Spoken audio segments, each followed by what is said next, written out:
start. Hello students, how are you all? I am Monica Nanda. Today I am going to teach you subject Hindi lesson 2 class 4th चूहों की धमा चौकड़ी। मैं आपको एक story बताने जा रही हूँ आज, चूहों की धमा चौकड़ी। इसमें बहुत अच्छी स्टोरी है ये। इसमें बच्चों के बारे में बताया गया है। आपको सुनने में बहुत इंटरेस्ट आएगा और प्लीज इस वीडियो को जरूर देखिएगा, क्योंकि मैं इसमें से मिड ऑफ द क्वेश्चंस आपको एग्जाम्स में दूंगी। अगर आप ये वीडियो नहीं देखेंगे तो आपको समझ में नहीं आएगा। तो स्टार्ट करते हैं। आधी छुट्टी होते ही लड़कों का झुंड पेड़ के झुरमुट में जाकर बतियाने लगा। सभी लड़के इस बात से सहमत थे कि नए अध्यापक स्कूल में आने वाले हैं और उनसे वे बिल्कुल नहीं पढ़ेंगे, चाहे कुछ भी हो जाए। ये बताया जा रहा है कि एक लड़कों का झुंड था जो कि पेड़ों के झुरमुट के नीचे जाके खड़ा था और वो आपस में डिस्कस कर रहे थे कि हमारे कॉलेज में या हमारे स्कूल में एक नए अध्यापक आने वाले हैं, लेकिन हम उनसे बिल्कुल भी नहीं पढ़ेंगे। क्यों नहीं पढ़ेंगे? नए अध्यापक का नाम उन्होंने कहीं से सुन लिया था। नाम था काली कुमार तर्कालंकार। तो ये कुछ डिफरेंट सा नाम था जिससे उनकी इमेज एक उनकी जो बन रही थी माइंड में, तो वो चीज वो खत्म कर देना चाहते थे। वो नहीं पढ़ना चाहते थे उनसे। छुट्टियां हुई, सब अपने अपने घर चले गए। खूब मौज मस्ती से छुट्टियां भी थी। जब छुट्टियां खत्म हुई तो सब अपने अपने हॉस्टल की तरफ चल पड़े। तो जैसे कि वो लोग ट्रेन में बैठे और लड़कों के बीच उन पूरे लड़कों का ग्रुप था और उसमें से एक लड़का ऐसा था जो कभी कभी अटपटी सी कविता कर लिया करता था, जिसको सुनकर वो लोग बहुत जोर जोर से हंसा करते थे और ऊंची ऊंची आवाज में मजे ले लेकर गाते भी थे। तो क्या हुआ कि गाड़ी एक छोटे से स्टेशन पर रुकी। वहीं से एक बूढ़े सज्जन भी गाड़ी में चढ़े। तो क्या हुआ कि जैसे आपने भी देखा होगा कि आप ट्रेन से जाते हैं कहीं पे तो गाड़ी छोटे छोटे स्टेशन पे रुकती है, तो ऐसे ही वो एक रेलगाड़ी स्टेशन पर रुकी और वहां से एक बूढ़ा व्यक्ति उसके ट्रेन में चढ़ने लगा। उसके पास क्या था? उसके पास एक बिछौना था, गोल मुंह वाली मिट्टी की 2-3 हांडियां थी जिनके मुंह कपड़े से बंद थे, साथ ही एक टीन का ट्रंक भी था और कुछ छोटी बड़ी पोटलियां। लड़कों के समूह में एक शरारती लड़का, जिसे सब बिचकुन कहते थे, सहसा बूढ़े को देखकर जोर से कहने लगा, अरे बुढ़े, यहाँ जगह नहीं है, किसी दूसरे डिब्बे में जाओ। तो उनको अच्छा नहीं लग रहा था कि वो बूढ़ा जो है उनके बीच में आकर बैठ जाना चाहता था और वो उसमें सफर करना चाहता था। तो लड़के जो थे, जो शरारती थे, उसमें से बिचकुन जो था, उसने कहा कि बूढ़े, यहाँ पर कोई जगह नहीं है, आप किसी दूसरे डिब्बे में जाओ।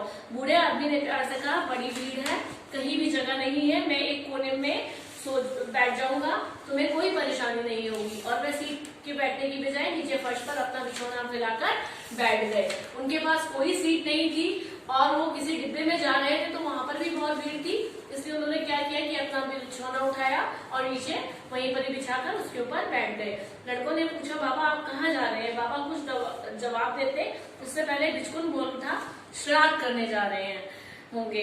बाबा हैरानी से बोले, श्राद्ध? किसका श्राद्ध? तो बाबा को थोड़ा सा अटपटा लगा कि ये बच्चा क्या बोल रहा है, तो उन्होंने बोला कि किसका श्राद्ध? जवाब मिला, काले कुम्हड़ का, हरी मिर्च का। और लड़के एक सुर में बिचकुन कविता के बोल गा उठे, हरी मिर्च और काला कुम्हड़ा, जो बैठा है हो जाए खड़ा।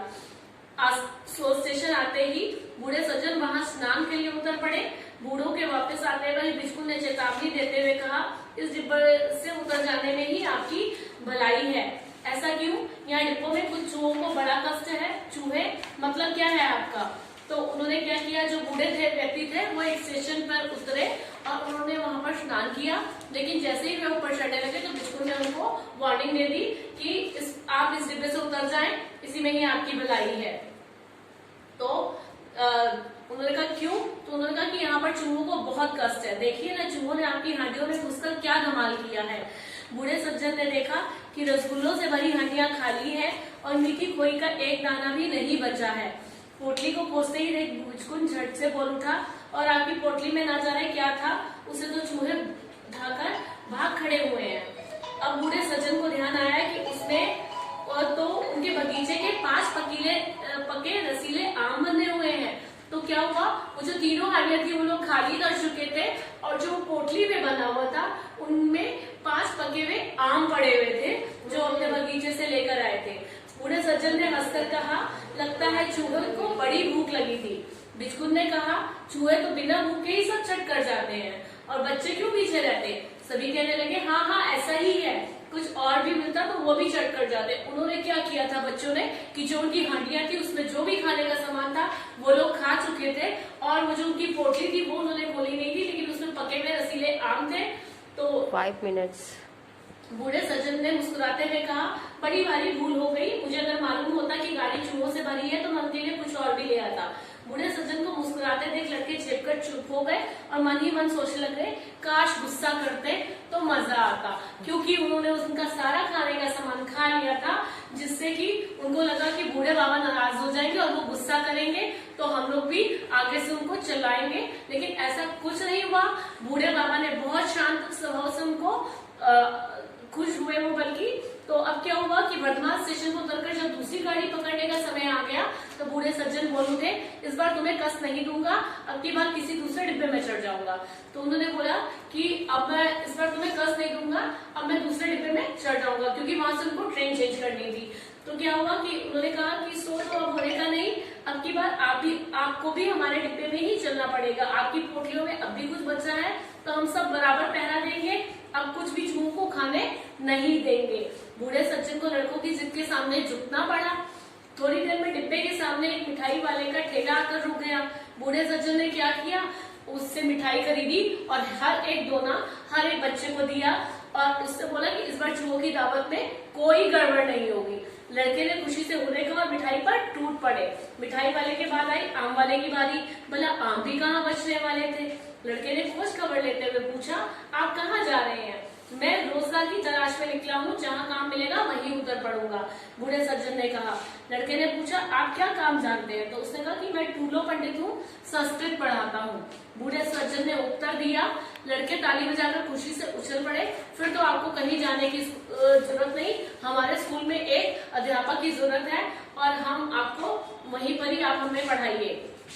तो उन्होंने कहा कि तुमने तो मुझे दुविधा में डाल दिया, अगर तुम्हारे स्कूल के अधिकारी मुझे पसंद नहीं करेंगे तो फिर मैं क्या करूंगा? तो उसने कहा कि पसंद ना करने का तो बच्चों ने बोला कि सवाल ही नहीं उठता, हम स्कूल ही छोड़ देंगे। अच्छा बाबा, अब तुम ही ले चलो। गाड़ी स्टेशन पर आकर रुकी तो वहाँ स्वयं स्कूल के सेक्रेटरी बाबू आए हुए थे। बूढ़े सज्जन को देखते ही उन्होंने आगे बढ़कर उनके पैर छुए और प्रणाम करते हुए कहा, आइए आइए तर्कालंकार महाशय, आपके रहने का सब इंतजाम हो गया है। अब बच्चे एकदम शॉक थे, क्योंकि उनको वो नहीं पता था कि ये वही टीचर है जो हमें पढ़ाने के लिए आ रहे हैं स्कूल में। उनका स्वभाव और उनका व्यवहार बच्चों को बहुत अच्छा लगा। तो ये थी बहुत इंटरेस्टिंग स्टोरी, चूहों की धमा चौकड़ी। आई होप यू कि आपको ये अच्छे से समझ में आई होगी। कोई प्रॉब्लम हो तो मुझसे गूगल मीट क्लास पे पूछिएगा। Okay, have a nice day, bye bye.